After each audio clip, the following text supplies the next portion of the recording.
చందుర్తి మండలంలో ఆదివారం రాత్రి అకస్మాత్తుగా వర్షం కురవడంతో కొనుగోలు కేంద్రాల్లో ఆరబోసిన ధాన్యం అలాగే పంట పొలంలో ఉన్న ధాన్యం తడుస్తుందనే బాధతో రైతులు ధాన్యం కుప్పల వద్దకు పరుగులు పెట్టారు. ఉదయం నుంచి ఎండ తీవ్రత ఎక్కువగా ఉండడంతో కొనుగోలు కేంద్రాల్లో ఉన్న ధాన్యం కుప్పలు ఆరబెట్టిన రైతులు అకస్మాత్తుగా అకాల వర్షం కురవడంతో ధాన్యం తడిసిపోతుందని ఆవేదనతో కొనుగోలు కేంద్రాలకు పరుగులు తీశారు.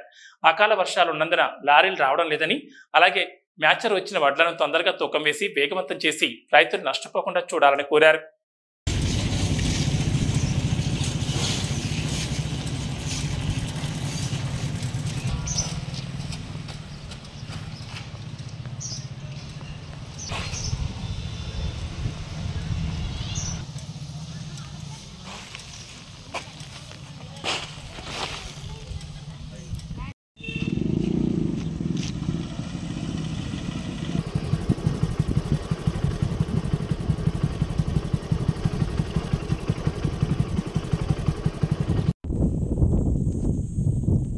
చందుర్తి గ్రామంలో నిన్న కురిసిన వర్షానికి మేము వడ్లు తడిసి మేము తీవ్రంగా నష్టపోయినాం.